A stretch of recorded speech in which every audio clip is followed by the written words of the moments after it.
Welcome back, country living friends. You too, we're glad you're here.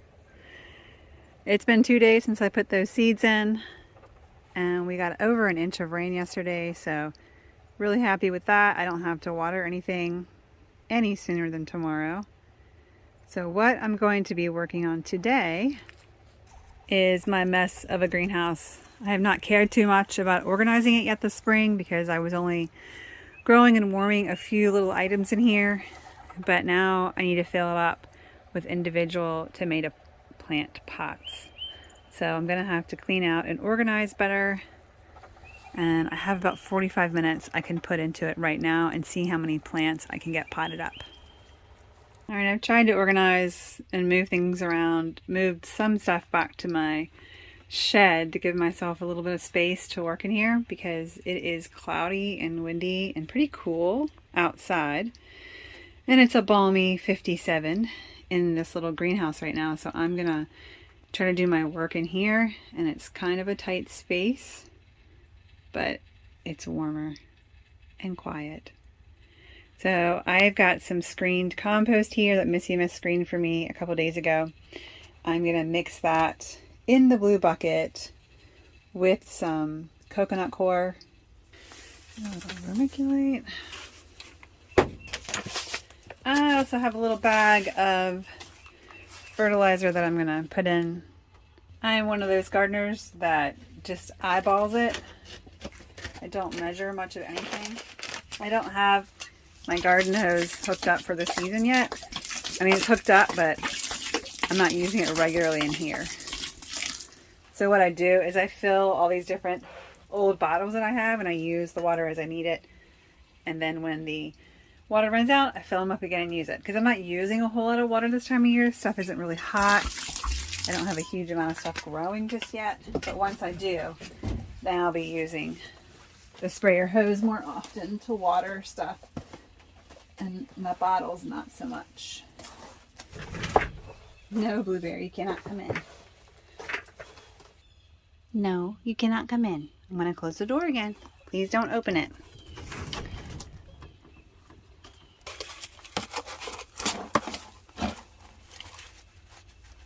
If you've seen any of my old pictures of our garden and our greenhouse and seed starting, you've seen that I use these containers year after year.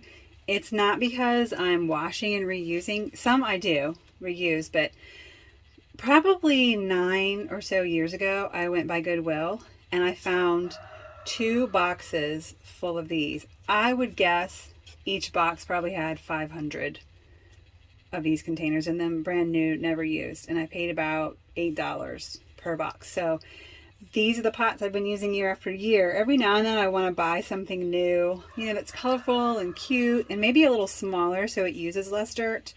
But I can't get away from the fact that I got these so cheap and my shed is full of them, so I'm going to keep using them till they're gone. And when they're gone, I'll get something new and cute and more colorful.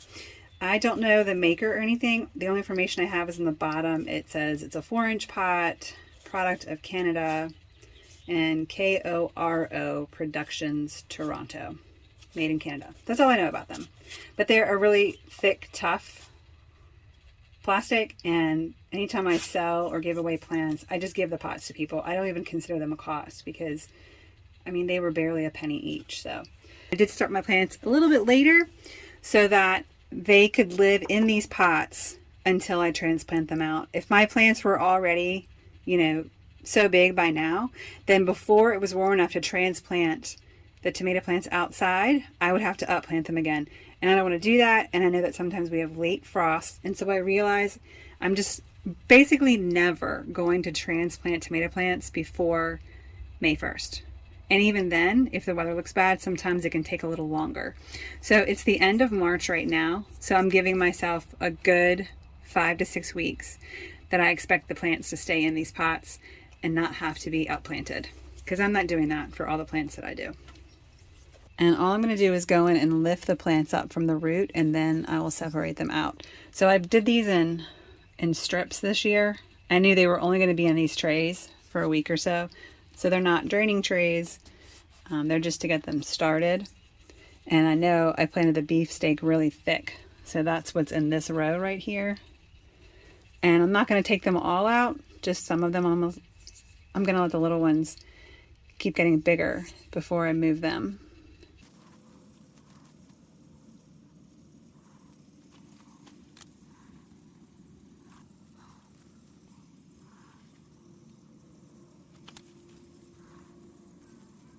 Pat that back down so that other plants can keep growing.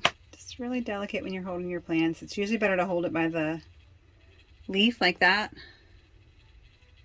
because if you pinch it by the stem, it's very easy to break it. So if you can hold it by a leaf, that's better.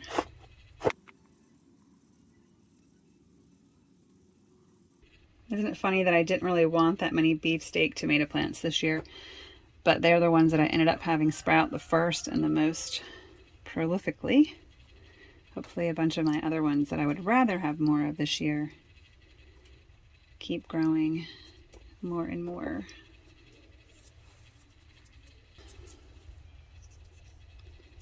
So just digging a hole straight down, just enough to drop the root down into, and then bring the dirt back in around it. While tedious, this is one of my favorite parts of the spring, is taking care of the little baby plants. Maybe it's a female thing. They're kind of like my babies, since I don't have any little babies anymore. Human babies, that is.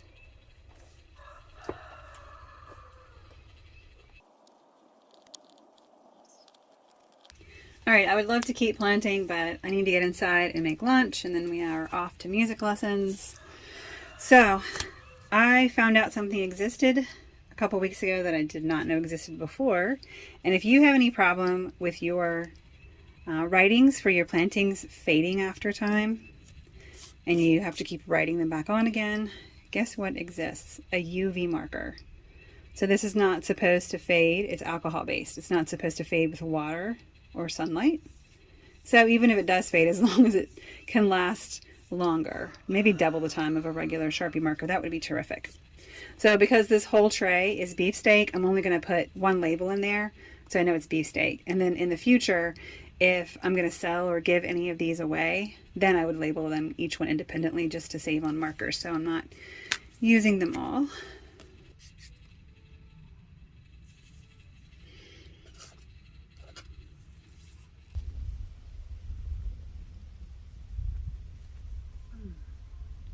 The forecast says 33 is what we're touching down on tonight or early tomorrow morning, but just in case we hit freezing, I wanted to cover those potatoes up again.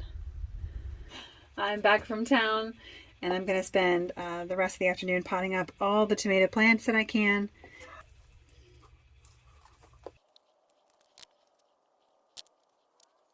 Oh, here comes the sun for a few minutes. That's good for the solar panels. Get our batteries charged up a little.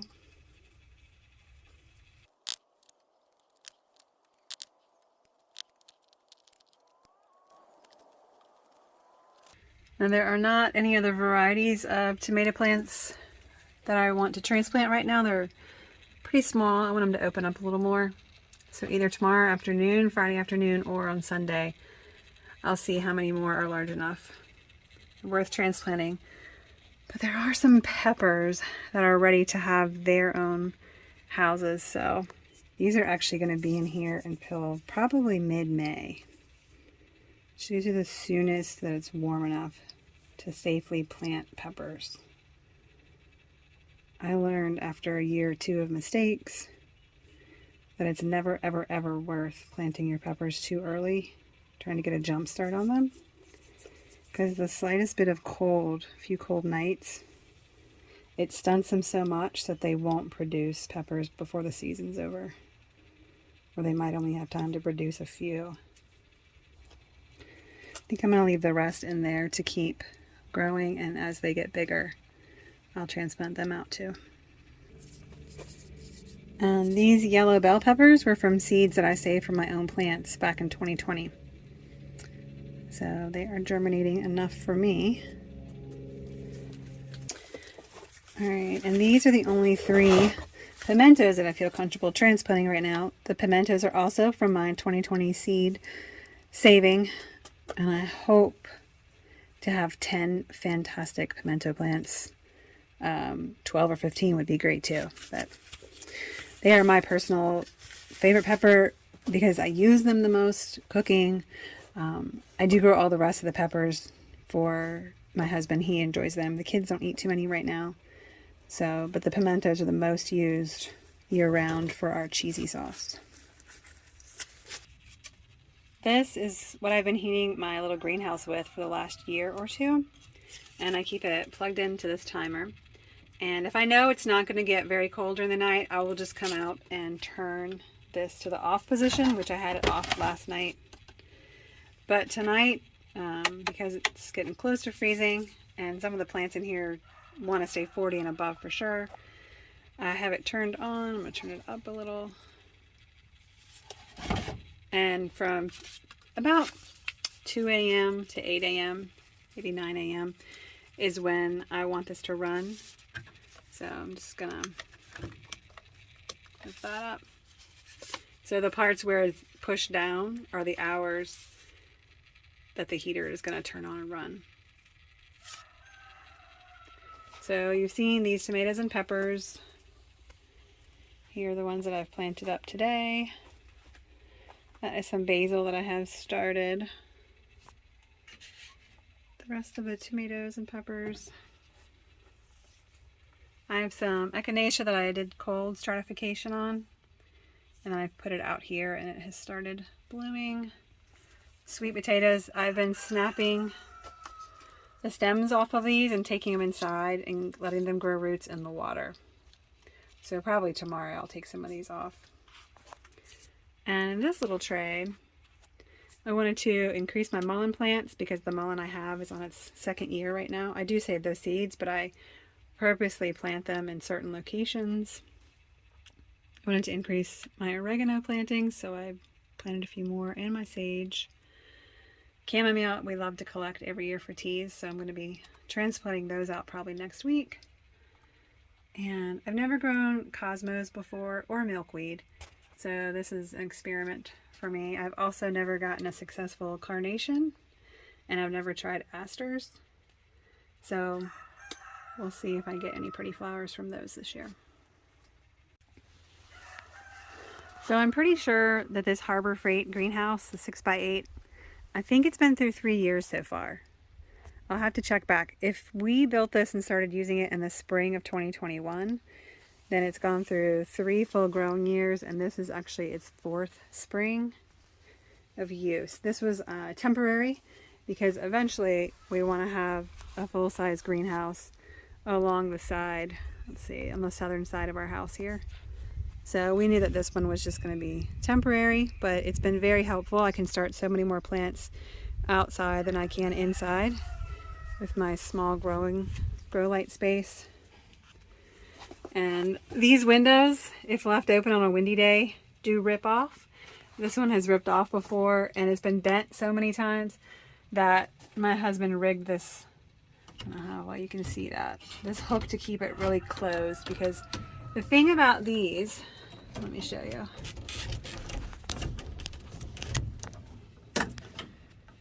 The tightest setting that you can lock the window at looks like this. So that's the tightest you can actually lock the window out. And that's quite a bit if you're trying to heat the greenhouse. If you don't want any air to get out, any of your warm air on really cold nights. And we have had some windy nights lately. Look, see, it doesn't even come down sometimes. So if I tug it down, but it can still pop back open if the wind were to catch it in any way or rattle the greenhouse. So I've been kind of rigging it up and trying to weigh the door handle down a little bit. And it's worked so far. Just to make sure that the window doesn't, isn't this sad? I'm just having to find ways to do this. Okay. So I figure that's enough weight to keep the window down. It has been so far. And let me turn my fan back on.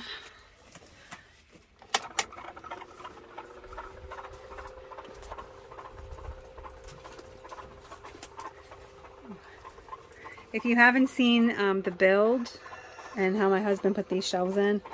I will try to remember to link that video at the end when those little videos pop up on the screen. But I really enjoy it. I will enjoy a bigger greenhouse too.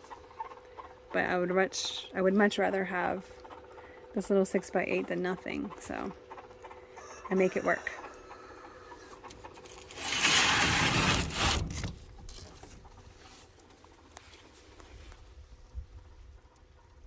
So this little baby has done a great job the last 3 years. I'm sure it'll finish me off this spring and whatever I need it to during the summer, which won't be much. Okay, for an outside inspection, you can see the crack. It's permanent because that's the best repair we could do after that window was ripped off so many times in the wind.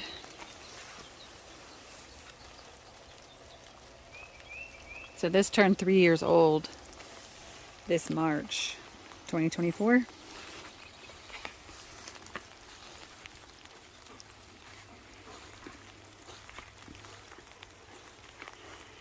The door can sometimes be a little ornery with sliding closed. The biggest thing my husband has had to do a few times is add more screws in. Excuse me. So we put a little extra piece of wood down there to support the frame on the bottom so the door can slide open and closed.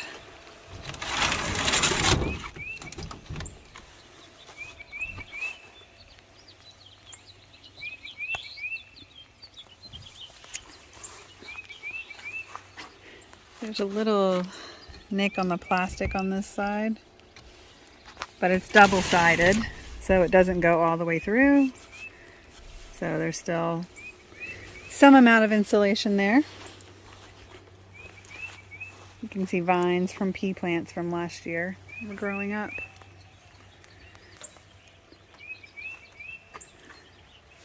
Sorry, I've got my potting table out here with some junk on it.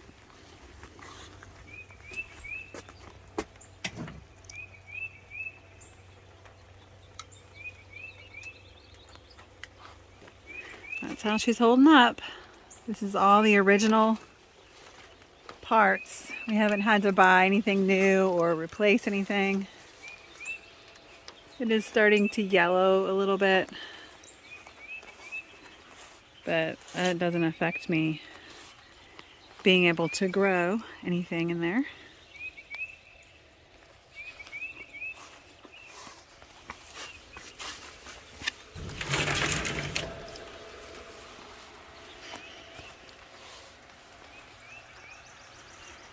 And I do grow plants in the compost that I have in the bottom sections. I have done tomato plants in the very early spring, early late winter, and they've grown and given a harvest in the summer. I've done tomato plants and peppers later in the summer and let them grow into fall and winter, into December, January, and gotten a harvest. And then the cold weather crops are better to do in the fall and then throughout winter in the greenhouse because it just gets way too hot in the summer for them. Otherwise, all the seed starting is done spring, and I did decide that it's better to start my fall crops in here instead of in the dirt like I tried last year. So I will do seed starting in here in July and August, but only for a few weeks, and then I'll put them outside. We had maybe a $50 coupon when we bought this. It was either very, very late 2020 or really early 2021 because my husband was building it by February of 2021. And with tax and whatever other cost, it was right at $400, maybe $401 to buy this greenhouse. And considering the way prices are and inflation are now, the fact that this greenhouse is for sale for $400 right now, maybe you can find a coupon and you're basically still getting it for the same price we paid 300 years ago. But I think that's a terrific deal. If this is going to be the 4th year that I get to use that, that's $100 a year. That is completely awesome. So worth it. And I know I've heard of people, I don't know them personally, but I've heard of people that have had these greenhouses for many more years than that. Thanks for stopping in to visit. Hope I helped you pass the time pleasantly. Feel free to drop a line. Let me know what you were doing while you were listening to me blabber. Otherwise, I hope you have a great day and don't forget to live joyfully.